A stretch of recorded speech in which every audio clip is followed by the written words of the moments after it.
trying to decide who to give the next opportunity to step in the ring with us for our WOW Tag Team titles.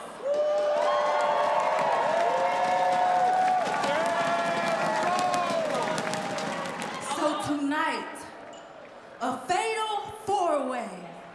Kona announcing the fatal four-way for the tonight. #1 contender. And we don't care who it is. We'll beat anybody. Oh, your winners, Lori and Lindsay Carlson. Oh, come on! You know, and we all have our 15 minutes of fame, and I'd like to take a couple of my 15 minutes to talk about the rights and the wrongs in the world of professional wrestling. And it is for the WWE Championship. This match is for the ECW World Heavyweight Championship. The World Heavyweight Championship. The match and new NWA Heavyweight Champion. We appreciate you guys coming out and taking your time to support women's wrestling in America. This match is for the AWA World Heavyweight Wrestling Championship. It was not me at the beginning of the opening segment there, but it certainly shared my sentiment. We are potentially staring down the barrel of yet another Tonga Twins Miami Sweet Heat match. And we will get more into that later on. Hello, and thank you for tuning in to this edition of the Rights and Wrongs of Pro Wrestling Podcast. I am your host, Mr. Green, and I assume, because I did look around for a while, I guess I'm one of the few people that actually reviews WoW and fairly regularly. So I do appreciate those who tune in for it and listen to the whatever little bit of wrestling news and tidbits that I may come across that particular day, or that I'm able to share with you and get to enjoy doing this. That's what I was trying. I was fumbling over my words there, but I enjoy getting the chance to do this, and I thank you for your time. So let's just go ahead and kick things off. I would be doing myself, this show, and just wrestling news in general, disservice if I did not bring up the major news that Monday Night Raw is going to Netflix. How about that? For the first time in its history, Raw is going to go onto a streaming platform. Now, of course, it's not like streaming platforms existed when it began so many years ago. I mean, I am one of the few people out there that might remember actually watching the first episode of Monday Night Raw. Damn. Whew. I'm an old man. Anyway, so yeah, Monday Night Raw is moving over to Netflix beginning January 2025, which is a big deal for Netflix. It's a big deal for WWE also, but it's a big deal for Netflix. In the streaming wars right now, and I know we're getting off of pretty much wrestling news, but in the streaming wars right now, even though Netflix pretty well sits on top of that list currently, the idea has always been, that they have to drive subscription numbers, and in order to get that and keep them, you want to have things that people want. Live sports has always been one of those things that they've been, pushing for, which is why, Amazon Prime has, forked out money for the NFL, those Thursday night football games and so on and so forth, because people will come to it. The ones that know how to get online, I mean, if you're an older person and not familiar with it, it might be a little bit difficult for you to do that, but you get the point, is that they try to get something that they know is going to have a strong / loyal fan base, and that people will sign up in order to see it. And that's very likely was going to happen. There are people who have followed Monday Night Raw and the WWE around from whatever platform that has existed on. It hasn't moved often, but it has moved. And when it does, it usually takes a chunk of their audience with them. So Netflix has already dabbled into the live broadcast thing. So they've tested the waters with this, and they got a year. That they have at this point, well, a little over a year to get it right.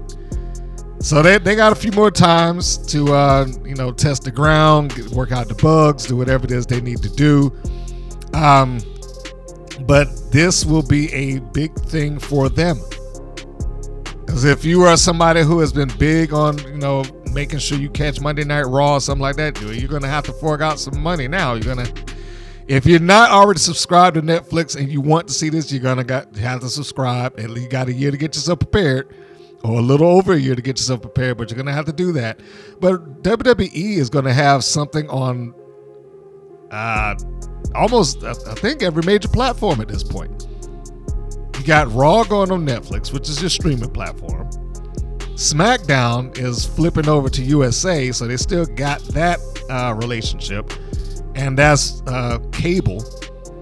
And NXT is going to over-the-air broadcast with the CW. I honestly, I'm trying to think, had they covered all grounds like this before? Yeah, I guess so, because again, it wasn't like it was a streaming platform years ago. They had cable and they had broadcast television, but in any case, they got a lot of ground covered there. A lot of ground. Speaking of that, the tweet that Triple H put out was this. This partnership is one that will break new ground and take WWE to new heights. Thrilled to bring WWE Raw to Netflix coming January 2025. Now we change the game. And as reported by Diva Dirt, well, their source is CNBC. According to CNBC, the deal for WWE Raw on Netflix is for 10 years and a total of $5 billion at $500 million per year, or $500 million per year. Raw moving to Netflix will mark the first time the program has been off regular television in its history and will begin on a streaming platform. WWE Raw will continue to air on the USA Network until October 2024. At that time, a home for that show is still up in the air. According to Variety, exactly where Raw will air between the end of that deal and the beginning of the Netflix deal is being determined. And they have at the bottom, Raw has been aired on USA Network since 2005. Now that's is correct, but it's also wrong because they didn't give a qualifier to that statement. Raw has been airing on the USA Network not consecutively, but it began airing in 1993. So they left. I forget the year that they skipped over to Raw. I mean, not Raw, but they skipped over to Spike TV. They aired on there for a couple of years, and they went back to USA Network. So they didn't begin in 2005. If you just read this and you had no concept of it, you would think that they started in 2005. No, that's not correct. Raw is a creation that started in the early 90s. Whew. Yeah, that's a long time. So anyway, I would imagine that at this point, they are going to work out some version of a deal that could get them airing somewhere for, what's that, like 2.5 months? Is that the end? Well, until October. We'll just assume the beginning of October. So they would have to cover, pretty much the fall going into the winter, October, November, December. They're going to have to find some place to do that. I would think that they would try to work out an extension of some sort with USA Network. They do have a good relationship with them. I mean, it's not like they're leaving USA Network altogether. Raw is leaving USA Network, but the WWE is not. They are putting SmackDown on there. So that may work in their favor. They may be able to get them like, hey, look, just help us out for this time. Or maybe Netflix step in. Who knows? This is that point where having that WWE Network would have come in handy. but we no longer have a WWE network in the United States. That is, not a WWE network proper.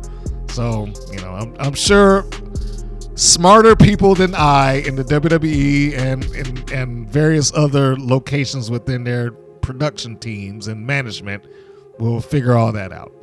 So it is a big deal. It's a big thing that they have this going on right now. So hey, keep your eyes open.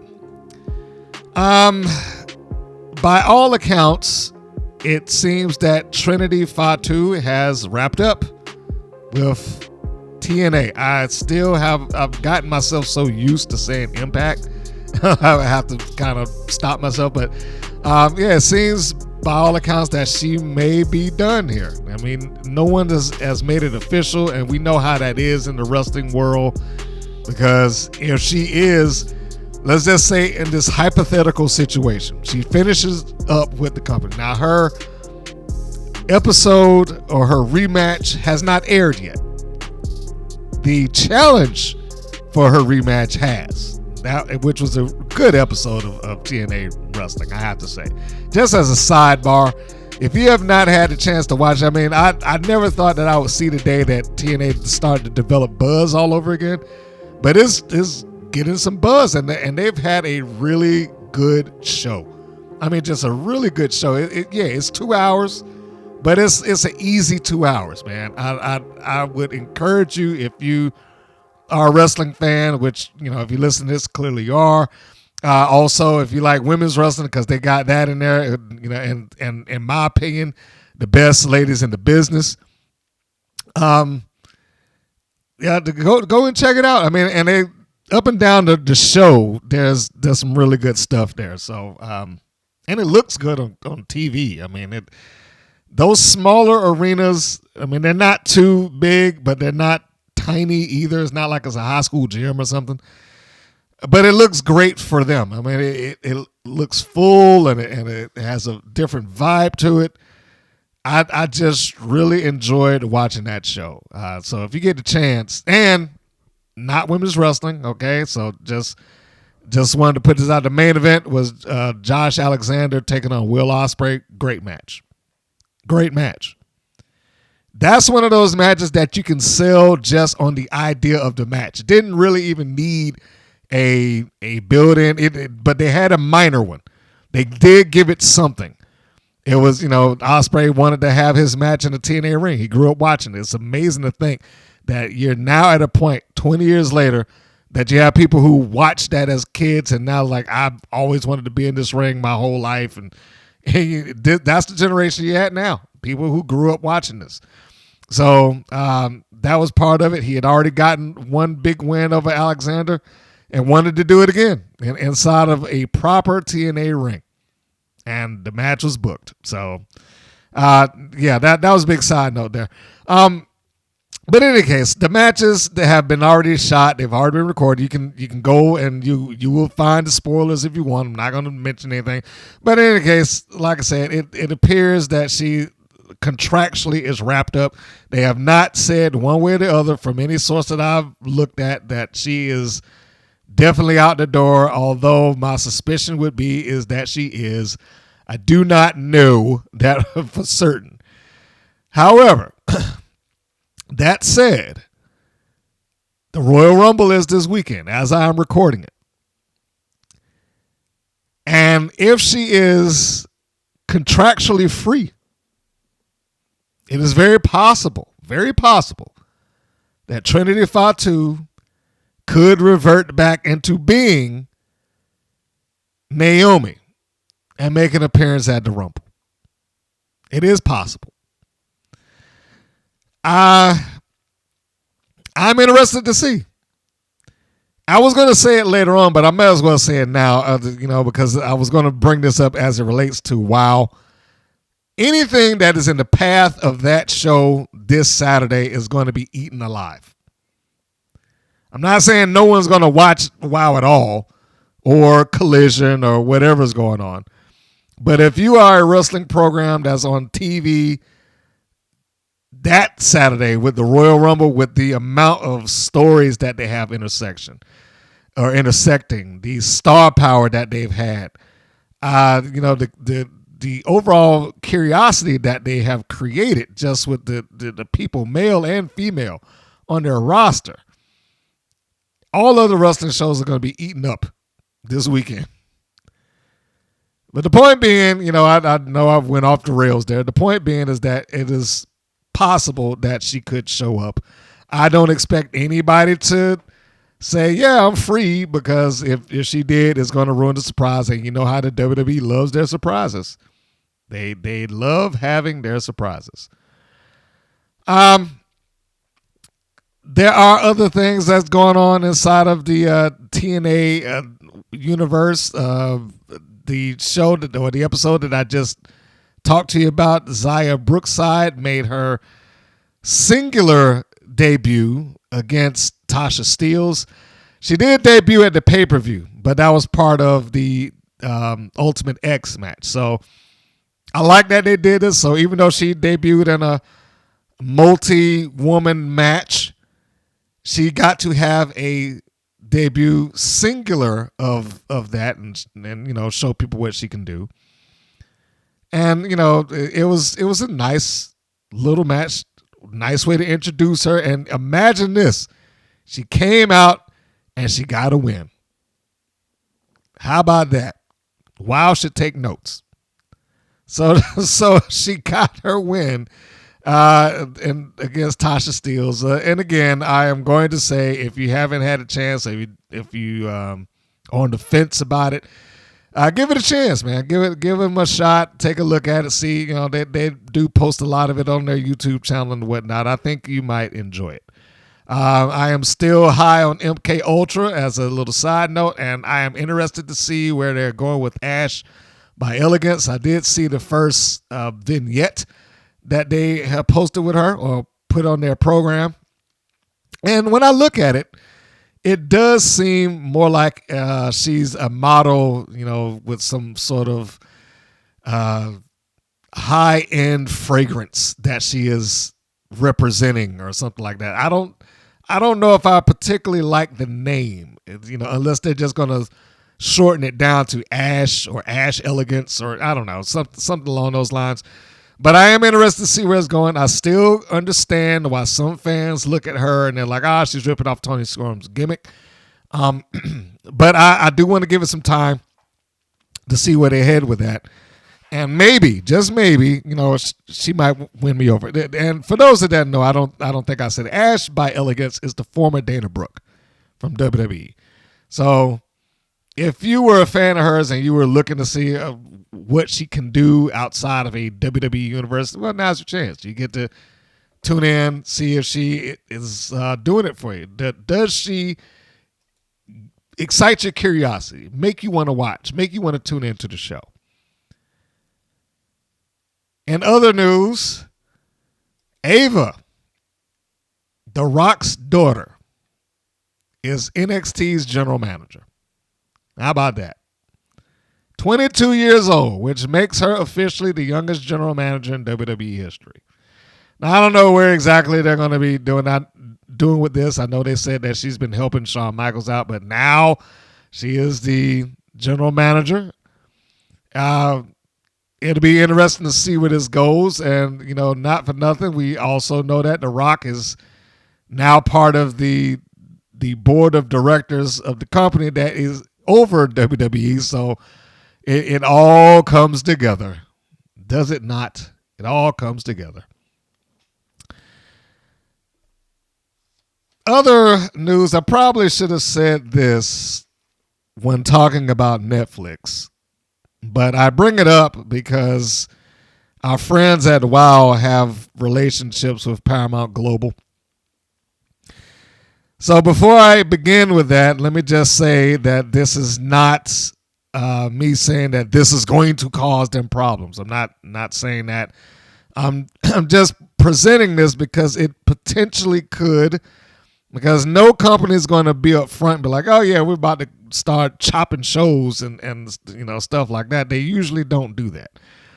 They may have reports. They always keep a brave face. They always say the right things publicly, generally speaking. But if, things change internally, you never know how that will trickle down overall. Well, I was already sat through it. I mean, you don't have to look any further than their access run. That probably will answer all questions as it relates to that. But from Deadline, the source is Deadline, Paramount Global is bracing for a new round of layoffs. Paramount Global is proceeding with a new wave of staff reductions in February, which is right around the corner. And it is estimated at approximately 800 layoffs, potentially eliminating over 1,000 jobs. Now, what does that have to do with WoW or wrestling in general? Well, WoW, like I said, WoW is the common denominator there. Their syndication deal, as far as I understand, is through Paramount Global. Now, when I reached out to them, the response that I got that it should not affect them because they are a syndicated product. And that's good for them. That's good. That gives a little bit of security, provided that everything that was told was accurate.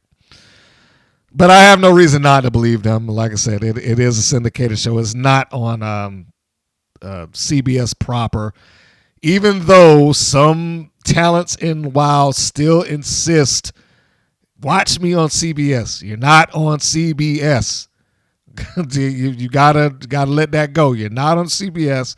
You're on syndicated television as part of that, but not on CBS proper.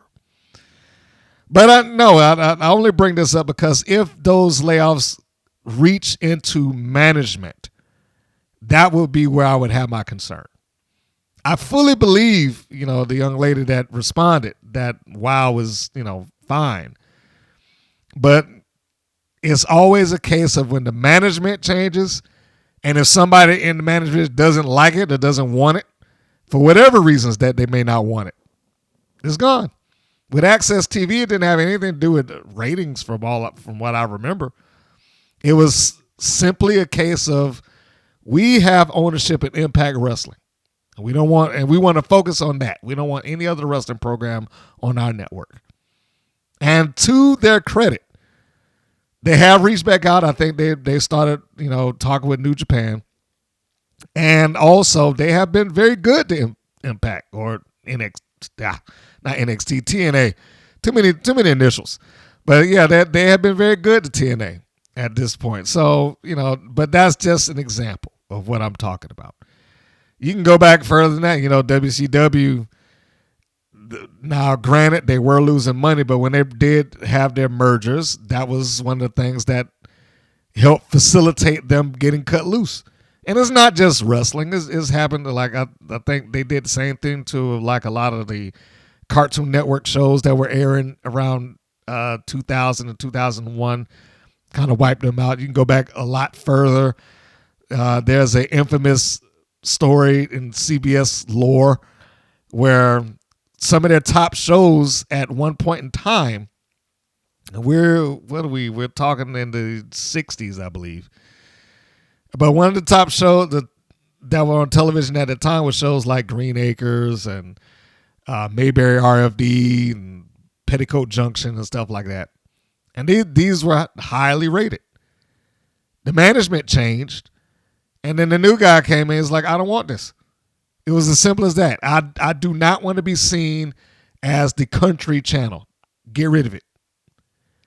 And the famous line was, anything that's got a tree in it, cancel it. That's what they said the famous line was. So all of that to say that, I would pay attention. If I am in WoW, I would pay attention to that because you never know. And it's unfortunate that things like that would be completely out of your control, and because it is, that would be completely out of their control. It's not like they would have anything to be able to do to fix it unless Genie Bus pulls some strings and hey, let me fork out a couple of million so y'all change your mind. I don't know. But yeah, I just thought that should be addressed and brought up because it would be interesting to see. And we've only got like a month. If anything comes from it, we'll know it, and we'll know it pretty soon. This edition of WOW that is being reviewed aired January 20th, 2024. It's episode 71. Who gets the Tongas?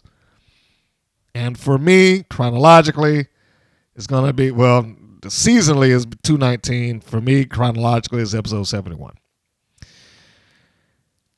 And so the show opened with the Tonga twins after the commentators talk up the Beast and Tormenta. Dave McClain mentions when the twins are introduced that he didn't think that he would like them for some reason. I had to write down, I was like, is this foreshadowing? Is he laying out that they may go heel? Is he that deep that he would do that? But for whatever reason, in the midst of like, oh yeah, I didn't think that anybody would like him, or I didn't like him until I got to know him, Nigel and all that good stuff. But the twins get in there into the ring. They cut a promo and basically create a fatal four-way, which I'm still up in the air about wrestlers and teams just being able to assign their own matches at any given time, especially when the show has a recognized matchmaker. David McClain is a recognized matchmaker on this show, but he doesn't always make the match. And this little segment was like weird because they get in the ring, they make the announcement. You heard it at the beginning. That they, we'll take on anybody. And this is what we're going to do. We're going to make a fatal four-way. And Dave is like, a four-way? He sounds all surprised and everything. But then within seconds, all four teams that they have for this four-way that they just created in the ring a minute ago is already there. Like, and tonight is going to be the main event. The Mother Truckers, Las Bandidas, the Wrecking Ball, and Reina Del Rey and Miami Sweet, they're all going to be in together. I was like, well, okay, how did they produce that? Didn't they just come up with this concept a second ago? Sometimes, and I'm not saying it ruined the entirety of the show, but sometimes their present, past, and future tense and how the show is perceived is out of whack. And this is one of those moments where it's like, okay, I know from production that this show is taped. I know that this is shot well in advance. I get that. But are we presenting the show as it is taped, or are we presenting the show as this is present now? And I think that has to be addressed at some point so that things like this don't happen and it doesn't get worse. Because either they came out there and they made this match right then on the spot, or the match was already made and he's just reacting to it weirdly for no good reason. Well, I should say he's reacting to it like he's surprised for no good reason. He shouldn't be surprised. The match is clearly already set. So we had the wrestlers assigning their own matches. I'm not a big fan of that, but that's just me. I don't always enjoy it. It's fine when something kind of leads into that, but nothing led into this except if you want to bring up last week when they're like, oh yeah, Tiki, we got our own thing that we want to do, and whatever. And what is with these baby faces deciding that they, hey, we'll take on everybody, so just give us this match. I'm surprised they didn't insert themselves in it. Like, we'll take on the gauntlet. We'll just fight everybody and then go out here and lose. Anyway, that's all off topic. So anyhow, we'll go to the next segment. Next segment, Exile versus the Mighty Mites and Steffi Slays. This is a trios tournament match. And here's another one of those moments was like, okay, I need you to make this make sense for me. David McClain, at some point in this, begins to explain why the tournament does not have brackets. And he goes into, well, it's not like an NCAA tournament or that tournament, that. We don't have brackets because they're still coming in. There's still people that's asking to be part of this and so on and so forth. Which is nonsense, but, I digress. So he explains this. He goes through the explanation of why there are no tournament brackets. Only later on in the show to have tournament brackets appear on the screen. Now, I was actually proud of them that they had tournament brackets because they never do it. They never have tournament brackets that they show. They actually showed it on the screen, but my problem was, why did he go through this whole song and dance, try to explain it away if they were going to have it anyhow? This is another one of those cases somebody should be there quality checking the program. Because if somebody had sat and watched this from top to bottom, one of those things should have been removed. Either you have David McClain's statement recut and dubbed over, or you remove the bracket graphic that they had later on in the program. You don't need both that are clearly in contradiction with each other. So anyhow, this match is fine. I don't think anybody walked into this with any illusions about who was going to come out on top. I mean, it's Steffi Slays and the Mighty Mites. And I hate to say that like that, but it's Steffi Slays and the Mighty Mites. They had no chance. I said it in the last podcast. It's a recipe for failure. Now, that didn't mean that they didn't put up a reasonable showing. Doesn't mean that they didn't have a fun match. Doesn't mean that they didn't do a good job. But what it does mean is that the ending was never in doubt. So the story here isn't who was going to win. The story was Exile playing up dissension in their body language. And we give them full and absolute credit here. They really, even in subtle ways, kept that angle alive. Facial expression, body language, the stuff they're doing when they're out the ring, the tag in and outs and stuff like that. I mean, at the end of the match, of course, it is very evident because you have, the way that it ended out. And I'll get to that in a second. But they all, in my view, did a good job. I am only disappointed that for whatever reason, Exile has not been presented in a tag team championship contendership at all. It's almost like they have never crossed paths in that division. It's like Exile exists in their own thing. They've said they wanted a title shot, a couple of months ago, but they've never been in that position that I can recall. And if they did, it wasn't anything of major note. I have been very clear. I enjoy the Team Exile. I like all three of them. Ice Cold won me over. I was down on her, initially, and I did not like her in that hodgepodge group of IQ Superior with Steffi Slays. It just, her in that group made it look more like a clown show, and I'm not saying that about her. It's just, it's an ice queen. It's a military person. It's a teacher that's gone evil. It's a brilliant but heinous genius. It was just a hodgepodge of characters just thrown in together. Whereas with Exile, she looks like she actually fits. Even though she doesn't have the same color scheme, she's less gimmicky in being ice cold here rather than ice cold with IQ Superior, if that makes sense. Here, she's less of a cartoon.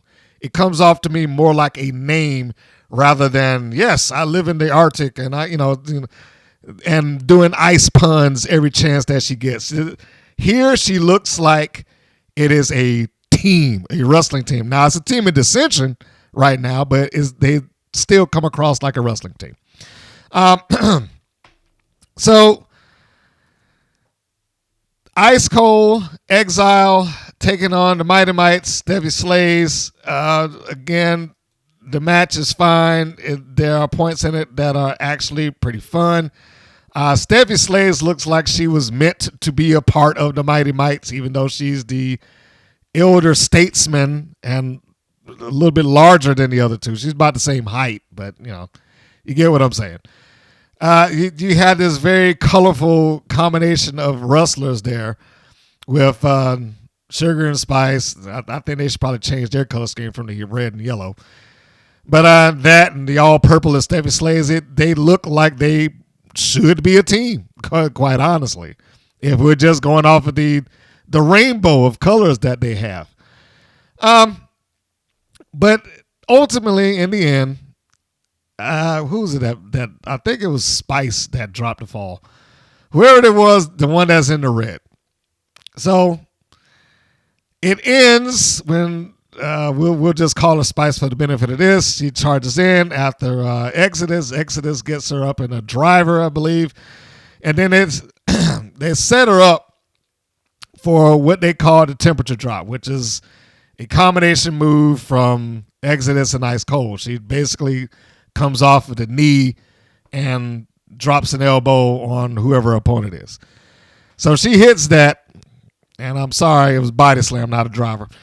So she hits that, and she goes for the cover.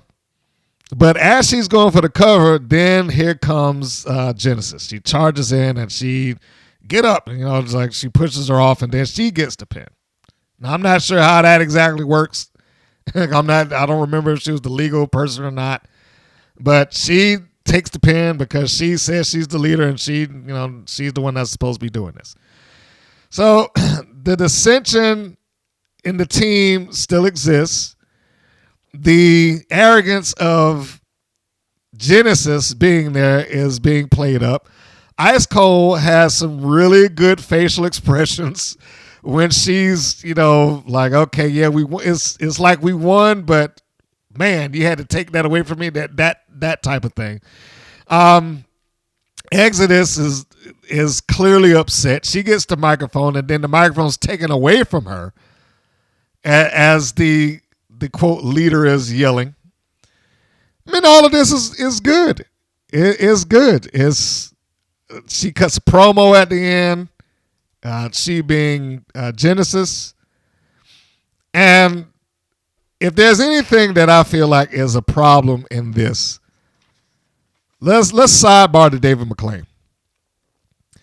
So as she's cutting the promo, David inserts into the promo unnecessarily to say, bring up, well, and you robbed your partner of the pin and whatnot. There was no real need for him to say that on the microphone. It just wasn't. It's one of those points of like he has to pull it back some.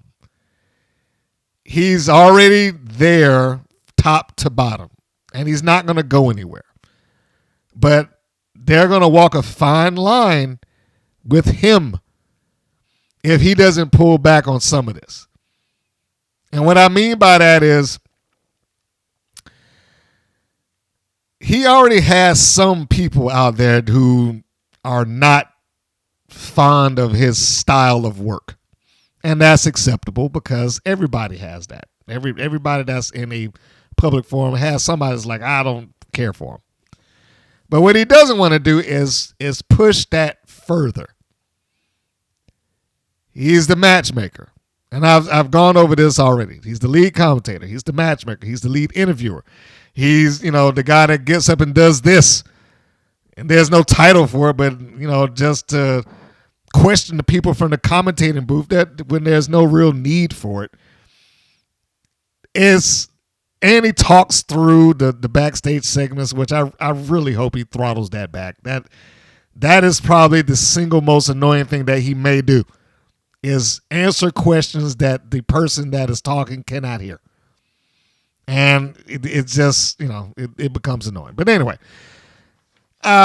he inserts himself unnecessarily into it, and then she responds, and then they end up in the promo. So all of that to say,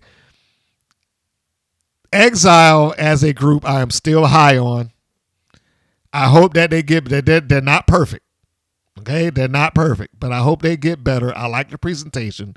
I hope they get the opportunity to get better. But Dave McClain should not be doing things like this. I think I said something to that effect in the previous podcast. Like there's no way to go with the heels interacting with him all the time. There's no end game for that, other than him making some other match or whatever the case may be. But no, there's nowhere to go from that, and they should probably pull that back some. The next segment, Little J Boogie has a confrontation with the Brat Pack, and this is BK Rhythms, and you knew this was going to happen. You knew this was going to happen. She does her rap on Boogie. Boogie returns her rap, which is equally as bad. And then she dances off out of the scene. It was entertaining but pointless. Like this doesn't go anywhere. Now, they may come back around to it because I think that they have something where they may insert her as a third member. It would not surprise me because they don't have any regard for heel or baby faces and wow at times. And this would be one of those times. But this was essentially an introduction of Lil J Boogie, I do not like the name, to the Brat Pack. Since Robbie Rocket is not there any longer, apparently, you got to have somebody that is going to be, in the hip-hop sphere, even though Gigi Gianni does not fit that narrative at all. But, she looks good. And she looks good in the team, so I guess that's about it. But like I said, you knew at some point with that character there, she was going to cross paths with BK Rhythm somewhere, somehow, doing something. The next segment, Penelope Pink with Lana Starr taking on Kandi Krush. This match I enjoyed. Did not enjoy the commentary here, but I enjoyed the match. And it's not often that I would bring up the commentary as a sticking point, but I'll explain that. First off, the match was very move and counter move. It shows me that Crush seems to be getting better. She's not a veteran wrestler. She doesn't go running across the independents and things like that. But she, in a wild ring, she does pretty good. Now, I do keep in account that the wild ring is a little bit smaller, and the time frame's a little different, and they quite possibly, this part I don't know, but, like I say, take this with a grain of salt. They quite possibly work out the match in full before they get out there. But either way it goes, Crush has done well for herself once they got her out of the goofy gimmicks that she was a part of. Like, I got to get my Grammy's gloves back and all that stuff. And walking through a clearly not haunted house, and being scared to death. They do not need to have her trying to act and be overly emotional with scenes.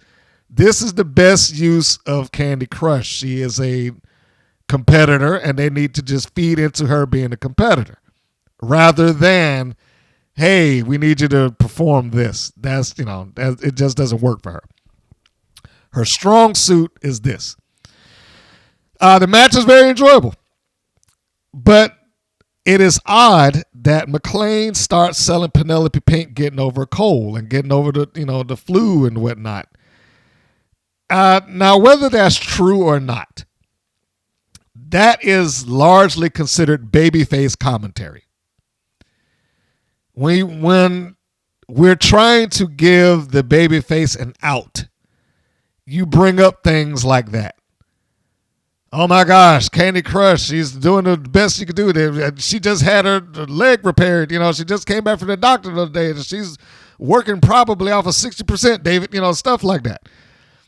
Because if she loses at that point, it's the valiant effort of the wrestler that's coming in to try to fulfill their commitments or take on the challenge that they had already committed themselves to, or the title shot, or get the revenge, or whatever reasons that they happen to be in the ring.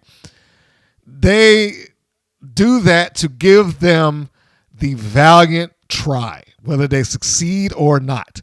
So it seemed a little weird that was being talked up on Penelope Pink, who is clearly the heel. It's like he was giving her an excuse and an out when she didn't need it. She didn't come in looking sick. She didn't wrestle sluggish. If he never brought it up, you would never know. And she wasn't going to lose. She did not lose. So I didn't get why he was doing it. And then there was a point where it looked like Nigel tried to steer that conversation away from Penelope Pink being sick and she's just getting over this, and she's a champion. He talked her up like she was the babyface. Nigel seemed like he tried to steer it away from that at some point, but couldn't do it because Dave McClain went right back into talking about it. So the commentary was a little bit weird to me. If you watch it, you can just pay attention. If you've seen it already, you probably know what I'm talking about. It just was a strange thing to have that happen when it should have been something as related to Kandi Krush. I can understand if the narrative here was, well, we got these two ladies. Penelope Pink just lost the opportunity to regain the championship with Abiliene Maverick. She's trying to get back on track. Kandi Krush just lost her first match in months. She's trying to get back on track. And the importance of the match now being that these two, who were top women in the promotion, are trying to get themselves back into where they should and think they would be, and only one of them can win. There can only, as the line from Highlander, there can only be one. So, I thought that should have been the narrative here, not that Penelope Pink is somehow gutting through just getting over a cold or the flu or and the COVID test and all that stuff. Yeah, it just seemed like it would have been a better fit for the story being told. So, Penelope Pink wins the match, as I said, with another finishing move. She seems like she's got like 5 or 6 of them. But this one was called the Pink Exchange. At some point towards the end, Penelope Pink gets hoisted up. I'm sorry. I shouldn't say she gets hoisted. She went up to the second rope, and then Kandi Krush got her off of it. So she didn't just grab her off of the ground. She got her from the second rope and walks her out so she can get ready to do what we will soon be a finish. Pink then rakes the eyes. She does the heel thing and rakes the eyes. Now, more or less, that's the only real cheating point that she had. And then she hooks Krush in a half Nelson to spin her around into a high knee. And that's what they called the Pink Exchange. Puts her out cold, 1, 2, 3, and then crashes down and she suffers her second loss. There were people in the room that saw this one that were visibly upset. It's like, oh man, Penelope Pink won. Why? Which I was so amused by that they let themselves get that caught up in the match. But I was like, the loss serves a purpose. And it did. The loss served a purpose here. So before we get to that purpose, we go to the end where Pink cuts another promo, which is good for her because she needs to keep establishing who Penelope Pink is. And I like that. She refers to herself as the Wow Factor. Nice nickname. I was like, okay, I can get with that. The Wow Factor, Penelope Pink. It takes her away from sounding like a complete cartoon character. And I think that the more of that you get, the more palatable WoW will be for people who are used to seeing TNA wrestling, AEW wrestling, WWE in its various divisions and brands, MLW, whatever. I think it would make it more palatable if you have less of the gimmick and less of the cartoon across the board. So I like the wow factor. Just like I said, I like the title of the VIP for Abiliene Maverick rather than I'm the governor's daughter. I was like, it just sounds better. So it was a minor cheating point that she raked the odds, but it was a cheating point and it worked good. It was facing the hard cam, so you could make sure you could see it. It all worked for me. And of the matches that were there, this is one of the more enjoyable ones. So we go to the next segment, and this is, I was so happy for this. This is Princess Aussie interacting with Kandi Krush. I was happy with this for a couple of reasons. One, it's about time that they had that confrontation. It was about time. Two, even though it took place in the Wild Steps, it wasn't the same angle that they have constantly used for the Wild Steps. It was at the top of them. I was like, okay, great. Just a different look. So that was good. And three, the response that they had Kandi Krush give made so much more sense. Now, the only thing that I'm concerned with when we're talking about this segment, I think that there are times that WoW expects the audience to react the way that they are assuming that they should. I largely get the feeling that they want Princess Aussie to be the sympathetic babyface in this and that Kandi Krush is overreacting. But if they don't, and I hope that's the direction that they're going. If they don't, and if this is a case of, okay, Aussie was being a jerk and she did ignore her, then this would make all the sense in the world. This would be fantastic. So in any case, we got Aussie coming up to Krush after the match, and she's like, "Oh, okay, hey, I'm sorry I wasn't around for you when you asked me to check out your match and so on and so forth." And Krush like, "Oh, hey, look, it's ancient history, water under the bridge type thing." And so Aussie is then like, "Oh, well, so since we have time, I have some notes about your match, tonight, and that's when Krush said, hey, look, I know what went wrong in that match now, so don't worry about it. Basically is what she's saying." And this is where Ozzy's like, well, but we're supposed to learn from our mistakes and get better. And that's when you get Kandi Krush doing the adult thing and letting her know that, hey, look, I asked for this 10 weeks ago. I was so proud that they actually acknowledged the time frame.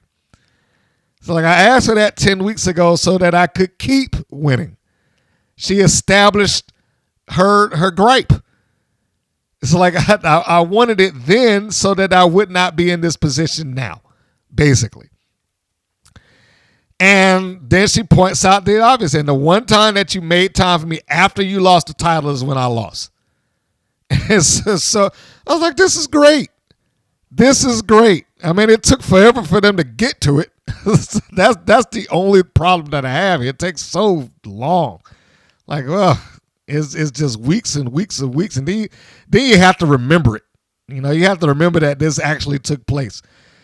But if you're getting past the time frame and all that good stuff like that, this was a good segment. And I love that they gave Kandi Krush the ability to respond like a natural human being.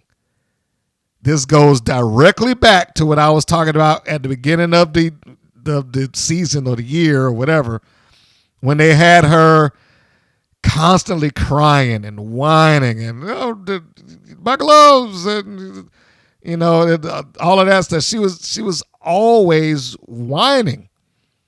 Here, she's an adult. And this is what she needs to be. She's a boxer. She's a wrestler. She shouldn't be crying about all this stuff. She could be upset. She could show emotion, but she shouldn't be, over the top with it the way that she had been prior to this. So she lets her know what she thinks about her. Tells her, what her problem was. Like, thanks, but no thanks. And then she leaves. And Aussie's standing like, oh, come on. That kind of reaction. And of course, during this segment, you have Dave McClain. He makes, oh, you did walk out on her, Princess Aussie. That kind of thing.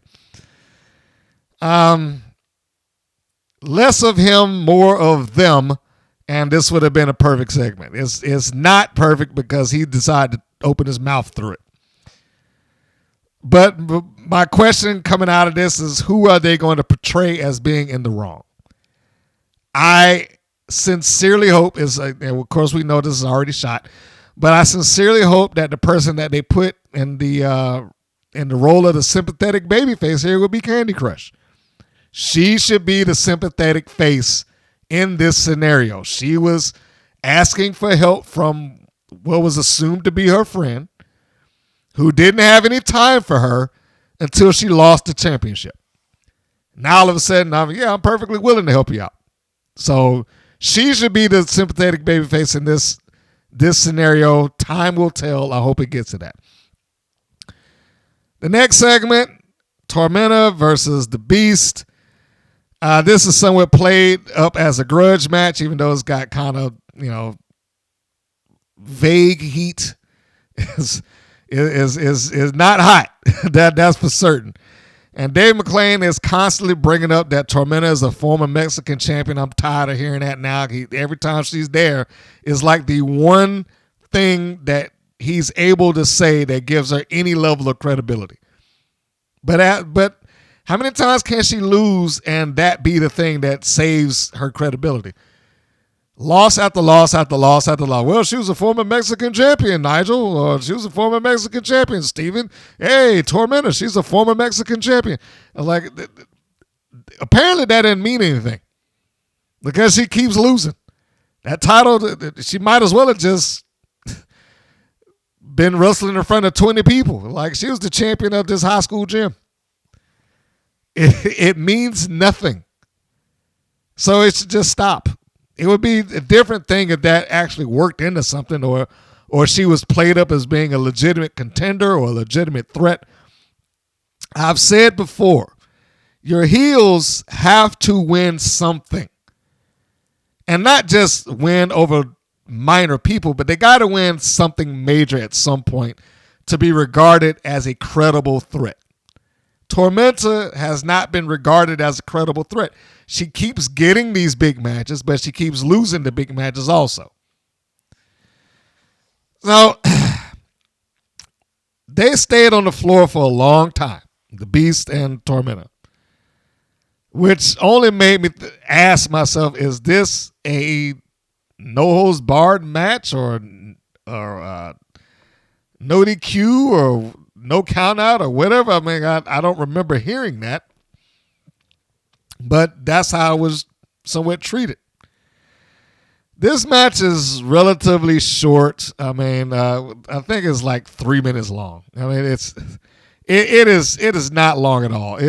It's a high impact match for WoW, but it's got no time to it.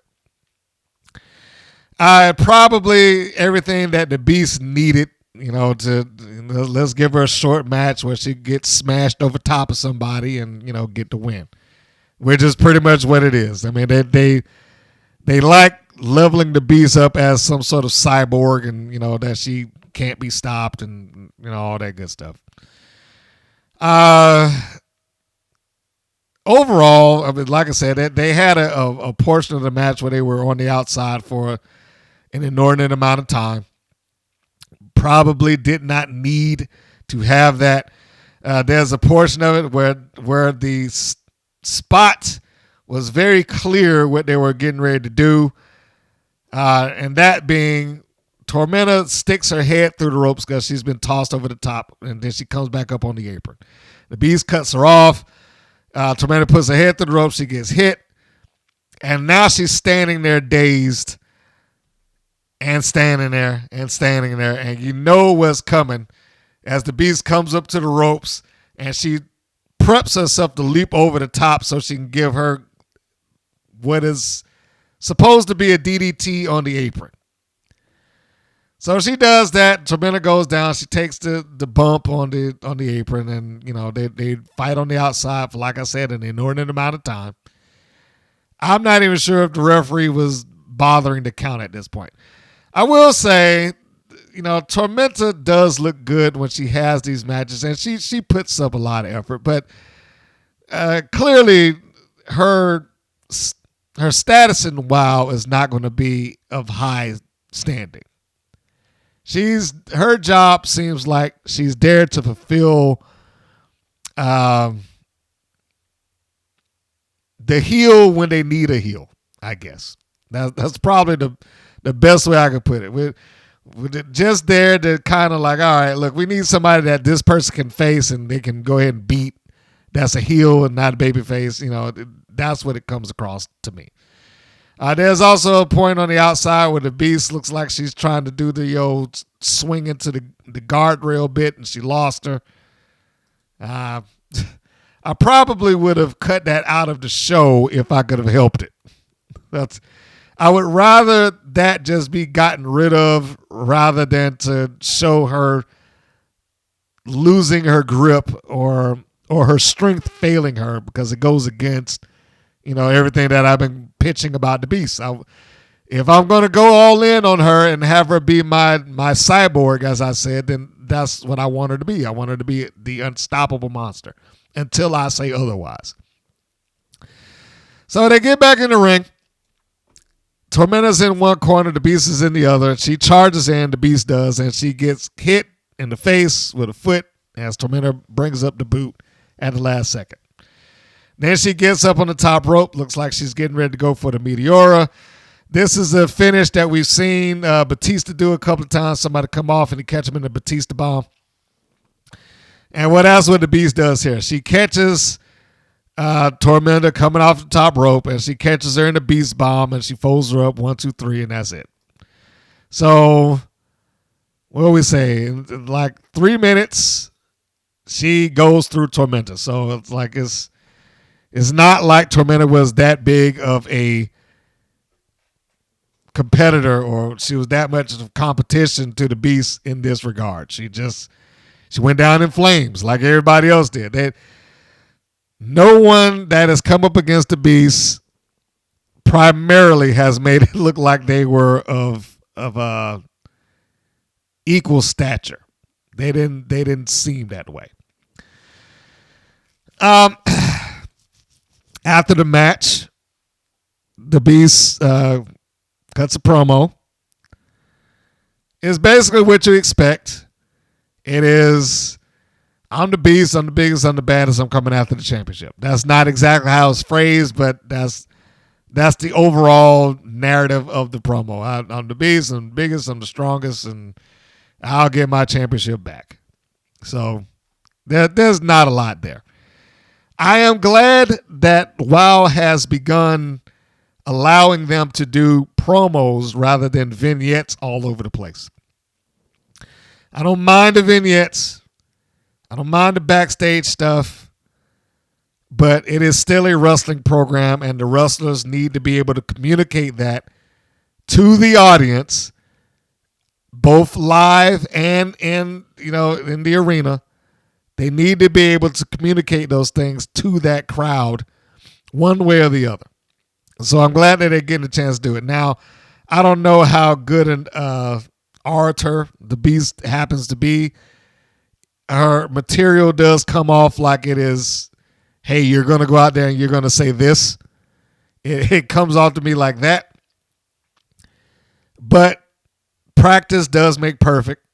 And hopefully she will get more time to get on the microphone, say her piece, interact with some people. I mean, it's good that they all have gotten a chance to get on the mic and speak, the next phase for them is going to be you're going to have to do some exchanges with some people. You're going to have to get on the microphone, and let's just say it's the Beast and Abiliene Maverick comes into the ring. You're going to have to be able to get on the microphone at some point and do a verbal exchange with somebody to kind of draw interest in your match. As it is right now, the only people that they really have verbal exchanges with is David McClain, which I'm like, yeah, they need to stop this. They need to stop this. They cannot keep talking to David. He is not going to go anywhere. Everybody that I've said something about who got a microphone in their hand, the Tonga twins, Penelope Pink, the Beast, who's the Genesis of Exile, they have all basically spoken to the hard cam, and they've all essentially communicated or talked to David McClain in one way or another. Or he starts talking through them while they're on the microphone. So that would be my only suggestion or my only add-on to this is that, it'd be nice if every once in a while they got to where they can actually speak with each other. Or the Beast, like I said, Sophia Lopez was out there with Tormenta. It would have been nice to have some interactions between the two or something like that. The managers need to be able to do it too. But it was a fair match. It was a short match, and nothing to write home about. It was a Beast match. What else can I say? This is the point. The next segment is when I said that he contradicted themselves. This is it. The commentators talked about not having brackets for the show, but then they showed these brackets and showed you who advanced and who lost, which was surprising. I'm just amazed that they, tried to talk you out of, well, we don't have brackets because of this, and then they have them. Go figure. Next segment is Abiliene Maverick. She has a promo or vignette out of what appears to be her office, explaining who she is and how she got there. This was needed, and I was glad to see it. It was at least something. It sounds like she could be changing her gimmick from, like I said earlier, the governor's daughter to the VIP. I would love for her just to be the VIP. But this is the same way I felt when I saw Holiday cut a promo at the end of her non-feud with Chainsaw, is that she was able to save it with the promo that she cut. She was able to give it some level of credibility, for lack of a better term. And whereas Abiliene Maverick does not have a feud that she's in right now to talk to someone about, this promo is probably the best thing that they could have did to insert her back into the WoW universe or the WoW world or galaxy or whatever you want to call it. She was able to explain why she showed back up with her decisions, why she, in so many words, why she was the governor's daughter, her move from her home state to Las Vegas, and all of these things. I'm like, this is what needed to be there. And it looked good. It was a different set. Championship there on the side. The laptop, it had a little WoW logo on it. You let that go. You let that slide. But yeah, I thought this was good stuff. The main event that was arranged at the beginning of the show, but somehow they had their competitors already lined up, was a fatal four-way. Las Bandidas with Sophia Lopez.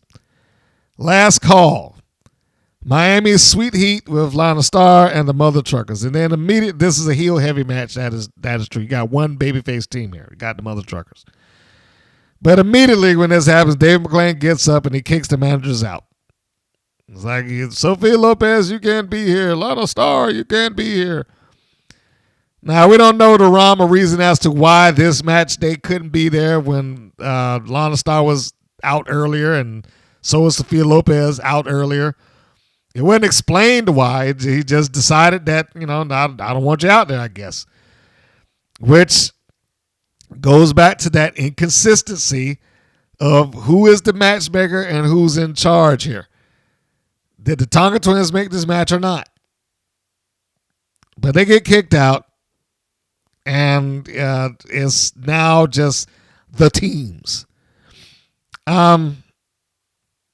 Tags may have been missed during this, and this, for all intents and purposes, was a no-holds-barred match. Or at least no count-out. No count-out and assumably no disqualification. It was all right. I mean, it was a cluster. Well, let's just go ahead and say that for what it is. The match had its good points in it, but it also had some hiccups, and it was a lot of stuff to try to call. Ultimately, this match is pretty short too. I think the match in and of itself is probably like 5 minutes long. The video might be 10 minutes, but the match on its own is 5 or 6. So it's a normal WoW match. And again, like I said, there's a little bit of a cluster that's going on here. There's a point at the beginning of the match where the heels are all arguing in the center of the ring, or at least one representative of each team. One of the last call, the Bandidas and Miami Sweet Heat. And as they're doing that, then Holly Swag gets the idea like, I know what I'll do. I'll just climb to the top rope. Which meant that now they had to ignore her going up to the top rope because one of them looked directly over in her direction, and then she had to turn back around like I didn't see that. So she comes off the top and nails all 3. It looks like she might have come up just a hair short of getting all 3 legitimately. It was mostly Sanchez that took that brunt because she didn't come down across. She came down like vertical.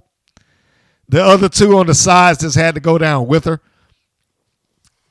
And I'm not going to call the entirety of the match, but again, this is a heel heavy matchup.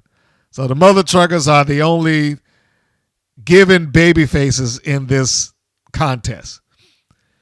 There's a point where the last call is like they're looking to go run off to give double kicks to Swag, but either direction that they were looking to go would have potentially gotten them tagged out.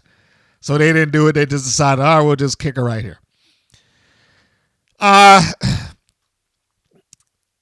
There's a point where there were stunners being given, and I'm going way to the end with that. I don't know why Las Bandidas took the stunners the way they did, but those stunners were terrible. They were terrible. I'm pretty sure they felt bad about them. That's how bad the stunners were. I'm pretty sure they looked back at this video like, oh, God, why'd I take it like that? But it wasn't just one of them. They both took the stunner awkwardly. I don't know how they were looking to do it. The Mother Truckers both simultaneously give Sanchez and Rivera stunners. Rivera sat down with hers Rivera sat down with hers for some reason or another. Sanchez looked like she took it sideways for some reason. It wasn't good. It just wasn't.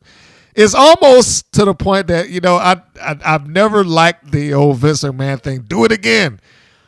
But in cases like this, I can understand why. I can understand it, and I would probably have insisted on it if there was a hand signal that I could have given the referee, like make them do that again. And tell them to get it right. This probably would have been the point in the match. I would say, just have them do it again. Change that because this looks terrible. But in any case, the Truckers hit it. You have the other heel teams, Last Call and Sweet Heat, out on the floor.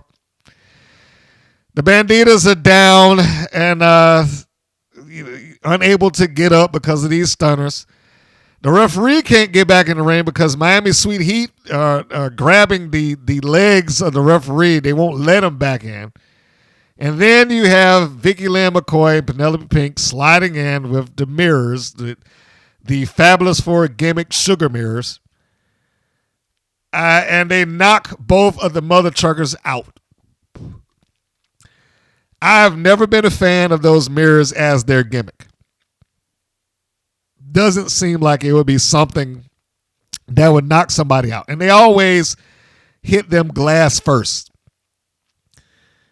If anything, I would think that would be like cutting them up, or you would get some blood in the ring or something like that if they'd get smacked across the head with glass. But that never happens, which is why I'm like, I don't know if I like this particular gimmick. I mean, take something else and just spray paint it pink if you're trying to make it fit. I mean, give Lana Star a scepter, or I don't know. It's something else. But those mirrors are just weak. They're just it's a weak gimmick. I don't like them. And they've been using that thing for 20 years with Lana Star. It didn't work then. It doesn't work now. Swap it with something. It's not that difficult to do. I said it several podcasts ago. I was like, if it were me, I'd have bought some brass knucks and spray painted those things neon pink. And get those girls to learn how to work with the brass knucks. Pop somebody, and then that's your knockout. No one's going to question brass knuckles. But, you know, that's my solution to it. I know WoW is never going to take that. Or they might. I don't know. So anyway, the referee gets in. Miami Sweet Heat stops Las Bandidas from getting the cover because as the truckers got knocked out, both of the Bandidas crawled over top of the unconscious mother truckers. One of them goes for the cover early, then the other sister, Laurie, tosses the Bandidas out of the ring. They both get up. I probably would have edited out the shot of Wrecking Ball attempting to catch, who was that, Sanchez, being tossed out of the ring. Because she was nowhere near her when she caught her. Well, she didn't catch her at all, I should say. So she wasn't anywhere near her. So I probably would have just said, give me another camera shot. Can we edit that part out? We don't need that. So anyway, they're out on the floor. Wrecking Ball, Del Rey, Rivera, and Sanchez are all out on the floor. Miami Sweet Heat has ditched their opponents. They're covering both members of the Mother Truckers. And that was it. They won the match. 1, 2, 3. And now Miami Sweet Heat is in line of getting another title shot against the Tonga Twins. I don't have a problem with Miami Sweet Heat, but I wasn't happy with this. Like, they're a fine team. But I can live without another Tonga Twins Miami Sweet Heat match. They don't have that kind of rivalry. Those matches are not so outstanding and so over the top and great that I would be looking forward to seeing another one of them. Maybe somebody out there is. Most of the people that's on the WoW forums are, but they look like they're looking for these matches for all the wrong reasons. Anytime I look at it, lately, at least, when I've looked at it, it's been like, you're so beautiful. Oh, this is great. You're a fire. It's like they mentioned everything about their looks, nothing about the match. So for that crowd, it doesn't matter what they do. As long as they got them some skimpy outfits and show some legs and possibly some boob, you know, they'll be happy with the match. But anyway, I was going to go into why they should not have been having this match. I'm sure the match is already shot and there's no way that they're going to get out of it now. But they are not an attraction. The WoW Tag Team Championship match between these two teams is not an attraction, at least ratings-wise. They almost always have lost viewers every time that they've come across each other. It's quite possible that there are members of WoW and some of their roster that have heard this, but I think it bears hearing again. The ratings for that main event have almost consistently lost viewers. Let's go back to the first time. Well, the first time I'm going to pull up. First time they wrestled was the end of the tournament. We're not going to go all the way back that far. But we are going to go back to August. Now, keep in mind, August 20th is the highest viewership that WoW has had, period. Well, since they're returning. This is the highest viewership that they've had. 428,000 viewers estimated. And they had gained viewers from the previous week. From August 13th to August 20th, they gained viewers. They gained like 71,000 viewers. And then they went into August 27th. The main event, the Tonga Twins versus Miami Sweet Heat for the tag team titles, no DQ. And they lost 153,000 viewers. 153,000 viewers tuned out of that. Now, in fairness to both teams, that's not to say that they're solely responsible for it. They could have been up against another pay-per-view or a big event, sporting out. I mean, I don't have those notes in front of me right now. So it's possible that other factors came into play. But it does not change that their viewership dropped with them being on top. Let's go to the next one. This is in October. The Tonga Twins versus Miami Sweet Heat on October 8th. Lost 7,000 viewers from the previous week. The previous week's main event was Princess Aussie and Penelope Pink for the Wild Championship. It's another thing to say that the championships that they have there have been kind of overused. It's almost, it does lose a little something to have like the entire month practically of October is Wild Championship, Tag Team Championship, Wild Championship, Tag Team Championship. It was just over and over and over. But it seemed like, which is why I bring that up, it seemed like the WoW Championship, the singular championship, had more attention on it rather than the Tag Team Championships. As I just stated, on October 8th, they lost 7,000 viewers, and the main event was the Tonga Twins versus Miami Sweet Heat. The following weekend, they gained 42,000 viewers, 312,000 viewers to be exact, for Princess Aussie and Penelope Pink. And I should reiterate that the match that they came off of where they lost 7,000 was a triple threat match. Aussie, Pink, and Tormenta. And that lost viewers from the previous week, but I digress.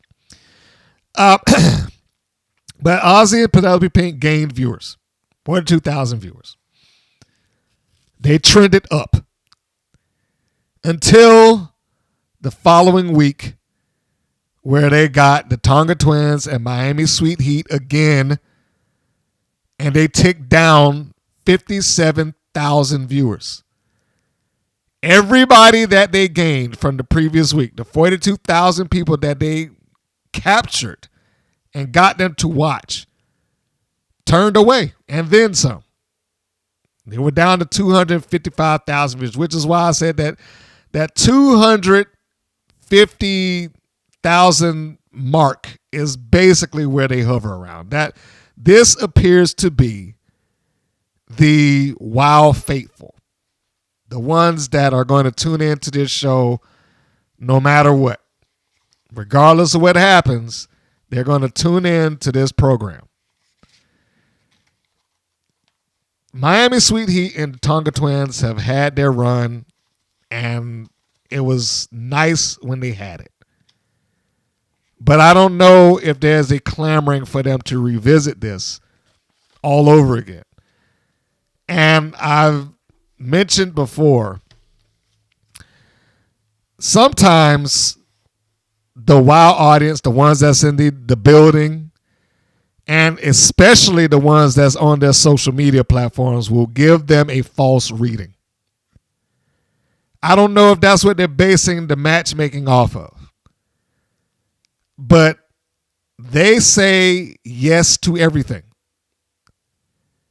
Everything's good for them. Everything's great for them. Every match is fantastic. Everybody's hot. Everybody looks good. You know, there's no critique that they put forth for this. And I'm not saying that they need to listen to every single person's critique on there, especially the ones that are just going to be on there and be mean about it. You suck. Does that, unless they're doing it in the context of the persona that person's portraying on TV, then I was like, yeah, okay, I can see that. But as it is right now, if that is what the barometer is for this is working or this isn't working, they probably should find a different barometer, because they are not going to give you close to accurate when everything that they say is, when all they do is disagree. This is great. This is good. I love this. It's wonderful. So on and so forth. That's all they do. So I would not base my booking off of them. And this is where it is very difficult for a while. And I understand and I recognize that it is very difficult for them to book a show when it's taped months in advance. When you take a weekend out of a quarter and you are basically producing 3 to 4 months worth of television, it's hard for you to get a read on what people like and what they don't. It's hard to sit up there and say, oh man, they're really into Princess Aussie right now, so we need to do more of her. It's hard for them to do that. They can't. They're just going off of what they think or what they, feel like the fans would want. And oftentimes, it doesn't do well. They do gain on occasion. And that's, if they have a reasonable match, I guess, if there's nothing else that's up in opposition to it, they have so many factors that work against them to try to make this show palatable and work. I mean, they've done a great job of retooling it for the little things that they've done. There's been small incremental retoolings, but they have been retooling it. And they deserve credit for that. They deserve credit that they have taken the time and tried to fix certain things that others had, not just me, that others have, I won't say complained about, but given them flack about. If there's anything else that I would say added, like to minimize David McClain's presence. If you're going to be the commentator, be the commentator. Get somebody else to do the in-ring stuff. Don't interject in promos that don't have anything to do with you. Don't start talking over backstage segments. You don't need to be the guy that's in the theater talking to the screen. Things like that. But all of that aside, I do not know if this is the direction that they're going, because at the end of the show, David McClain does carry on like he may have to step in and do something or say something about this or whatever the case may be. So there is the potential that this match may not take place. There is the hope that Miami's Sweet Heat and the Tonga Twins might not interact with each other. It is the direction that they seem like they're going in right now, but they may not. They may not interact with each other. It is quite possible that they may take a shift in direction. And it would be a shift in the direction that I welcome. I do not need to see Miami Sweet Heat and the Tonga Twins anymore. I'm sure the Tonga Twins are very sweet young ladies. But the more I see of them, the more bland they become to me. They don't really have a striking personality. They talk well. But the question that I keep asking when I want to know, like, do they have something else to them besides this? It's like if you remove the idea that they're twins, like if you take off the surface level stuff, how well do you know them? If you remove the idea that they're from Tonga and that they're twins, what else do we have about the Tonga twins? It's not that much. And the only other things that we do know about them are things that David McLean provided. They didn't get to sit down and have that interview and say what their motivations were. They didn't get to sit down and have that interview and say, you know, now that we got the championships, we're not giving anybody, you know, whatever the case may be, that or something that would help relate their personality. They don't have segments of them backstage interacting with someone else. Well, most of them don't have that. Or all the things that would help you understand these persons' motivations, who they are, why they're there. Why is this championship important to you? Why is being in this company important to you? All of those questions that you largely get or get answered in various other locations, you rarely get here. One of the examples that I would use with that was Trinity Fatu. And it's not something that she invented. I mean, it happens all the time. But Trinity Fatu, when she arrived in Impact, now TNA Wrestling, she made it clear from afar, and this isn't verbatim, but basically from afar, I have watched this division, this legendary division, with women in it like Gail Kim and Awesome Kong and ODB and Jordan Grace and Deonna Purrazzo.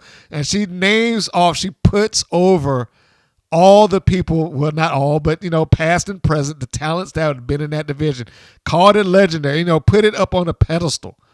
When she had been in a company that had a women's division, she still came in there and gave them the respect of, hey, no, this division here has some talent that is legendary and out off the chain, out of this world, and it is my honor to come here and not just wrestle in this division, but wrestle for that championship that has so much history underneath it, so much legacy underneath it. It's been fought for and competed on at Bound for Glory, these pay-per-views. It's been presented on WWE television. Now I'm adding in stuff here now. But you get the point. Is all of those things help portray who they are, why they're there, and what their motivations are going forward. Outside of the Tonga Twins in the tag team tournament going for the tag team titles, I've never really gotten what their motivations are, and there is almost no personal issues that exist. You might Exile maybe, but their personal issues are within. Jesse Jones and Americana maybe, but I don't even see where they're going any further with that. They finished it off. I know they're returning to it, but they pretty much beat Americana clean. So the few times that we get some sort of personal thing is almost immediately blown off or is very minute. Anything else is just interaction for the sake of interaction. It's just a match for the sake of a match, or we got a championship in between us. That's all. I guess the end point here with the whole tag team scenario that we've got in front of us. Sorry, I just hit my microphone stand if you heard that. Is that we are returning potentially to a twin versus twin match. I'm not looking forward to that, but you know, it is what it is. It may pop up.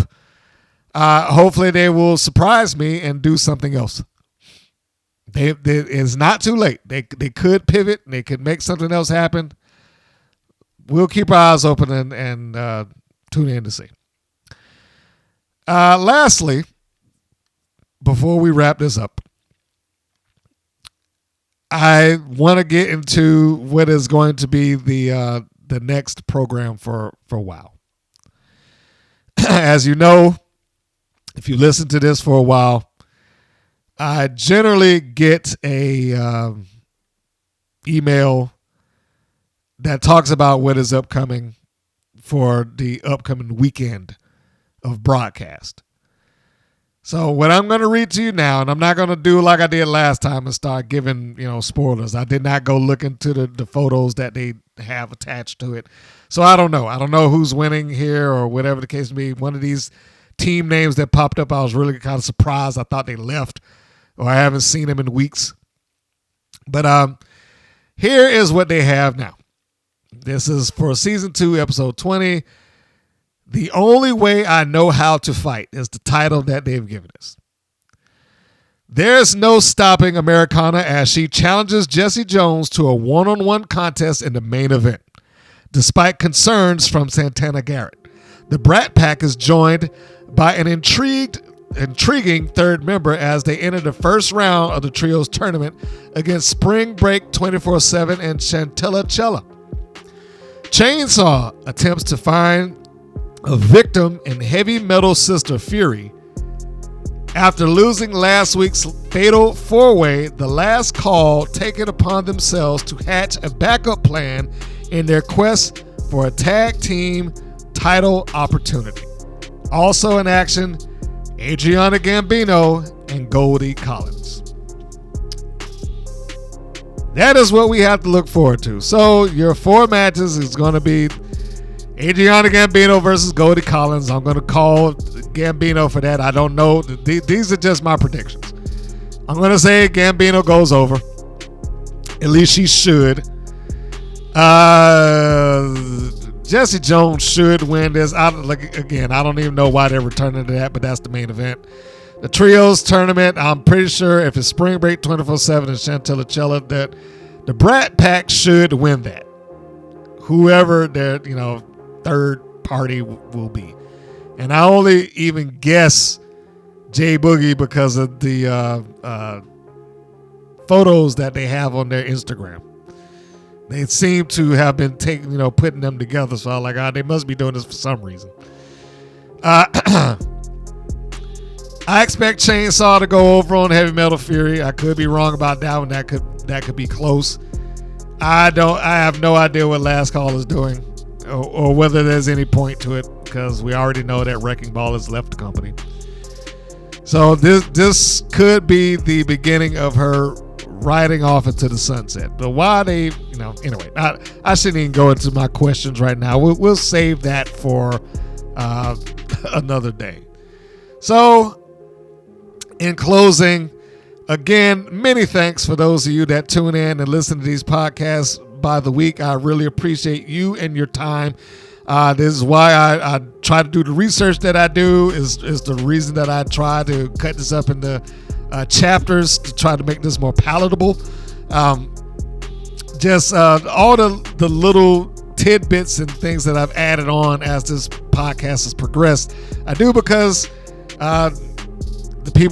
because of you.